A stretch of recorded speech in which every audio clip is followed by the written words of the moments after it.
Why is it that we can like or dislike people long before we know much about them? Why is it that we distrust strangers without knowing why? Why, on the other hand, do we give too much weight to the information that's right in front of us, while failing to consider the information that's just off stage? These are the problems that Chip and Dan Heath have set out to address in their book, Decisive. How can we do better? The Heath brothers believe we need a process to help us make decisions, to be more decisive. So join us for the next 10 minutes or so to find out exactly what that process is and how it can help us make better choices in life and work. Out with the old. If we think about how we would formalize a decision, it's likely we'd opt for the pros and cons list. This process has been used for many years, but the Heath brothers believe it's flawed. Flaw number 1, narrow framing. We define our choices too narrowly, setting them in binary terms. Yes, no. Win, lose. For, against. Why does every decision need to be a competition? What if we could have both options? Looking with a wider frame outside the spotlight, as the brothers describe, there are many other options. Because pros and cons are generated in our heads, it's easy for us to be biased. We think we're conducting a sober comparison, but in reality, our brains are following orders from our guts, which brings us to the second flaw.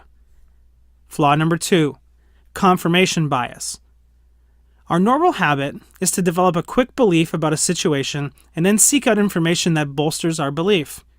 When we collect information to assess options, we are more likely to select information that supports our pre-existing attitudes, beliefs, and actions.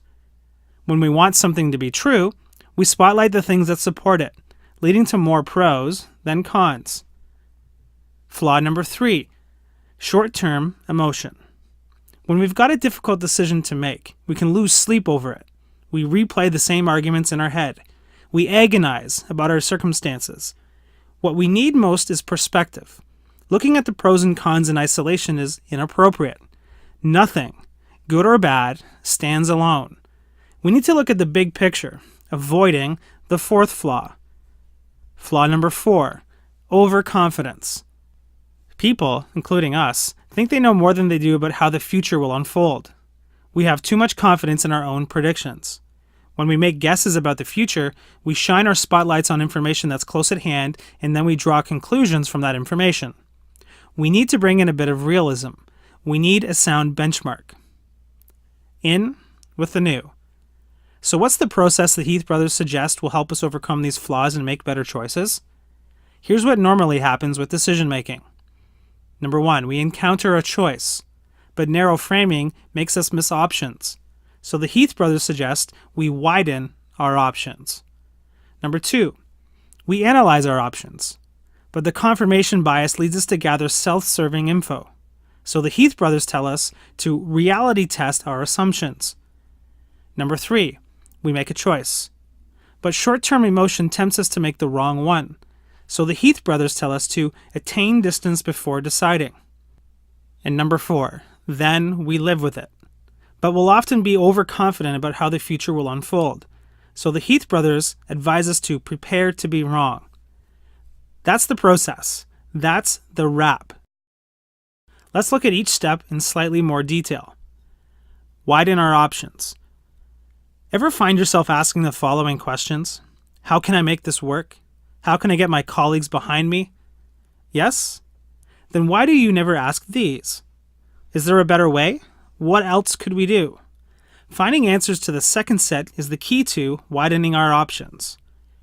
The first approach is to learn to distrust whether or not decisions. Focusing is great for analyzing alternatives, but terrible for spotting them. The brothers suggest we should adapt our situation and temporarily assume we cannot choose any of the current options available. What else can we do? This often gives rise to new and innovative alternatives. A second approach is to multi-track and consider several options simultaneously. Direct comparison helps us compare options fairly and equitably, and as a consequence, it feels right. To get the benefits of multi-tracking, we need to produce options that are meaningfully distinct. We must be careful, too, to avoid sham options, which exist only to make the real option look better. Reality test our assumptions. We all have a common failing, a bias to favor our own beliefs. The confirmation bias leads us to hunt for information that flatters our assumptions.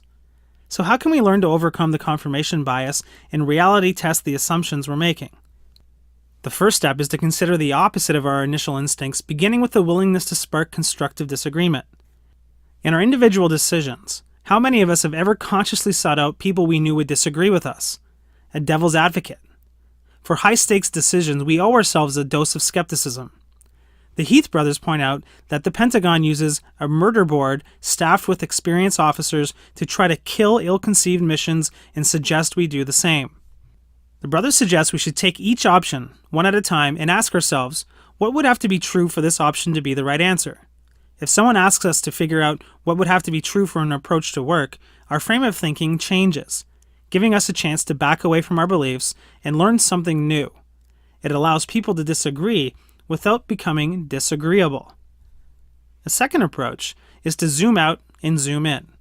When we zoom out, we take the outside view, learning from the experiences of others who have made choices like the ones we're facing.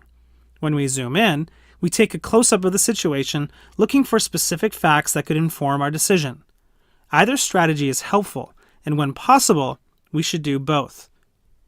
According to the brothers, zooming out and zooming in gives us a more realistic perspective on our choices.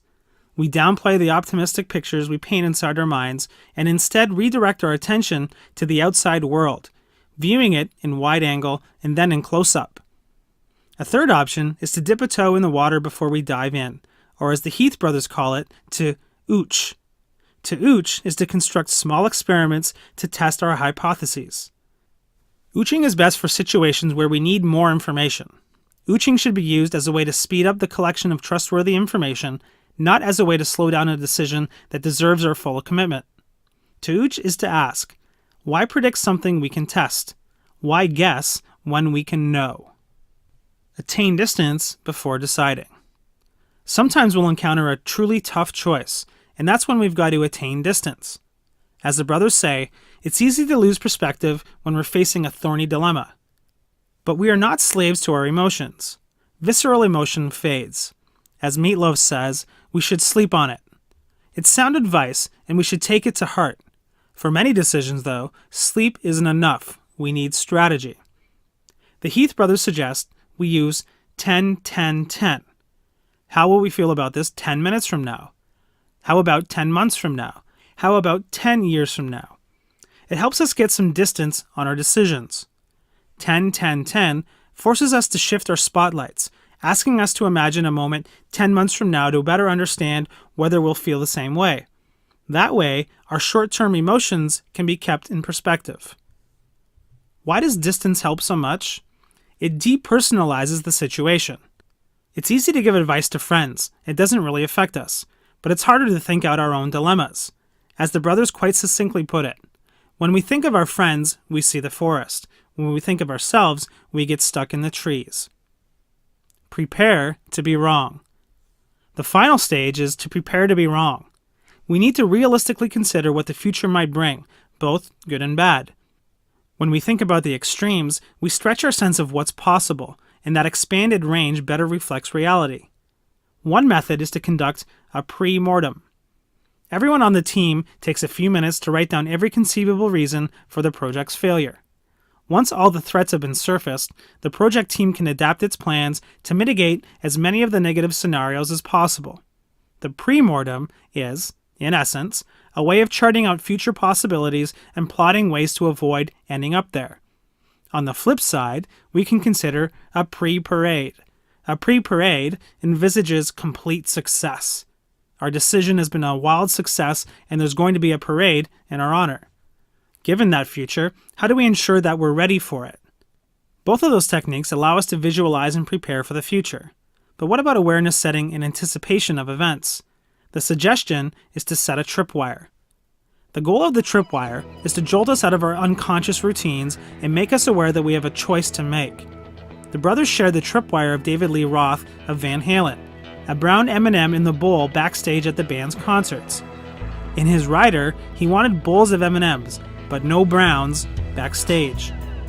Brown M&Ms present suggested to him that the contracts hadn't been properly read, and warned him to pay careful attention to the complex staging where injury may occur if similar neglect had occurred. Tripwires tell you when to jump. Setting tripwires doesn't guarantee the right decisions, but tripwires at least ensure that we are aware it's time to make a decision, that we don't miss our chance to choose because we've been lulled into autopilot. So there you have it, a handy guide to making the decisions that will affect every part of your future success.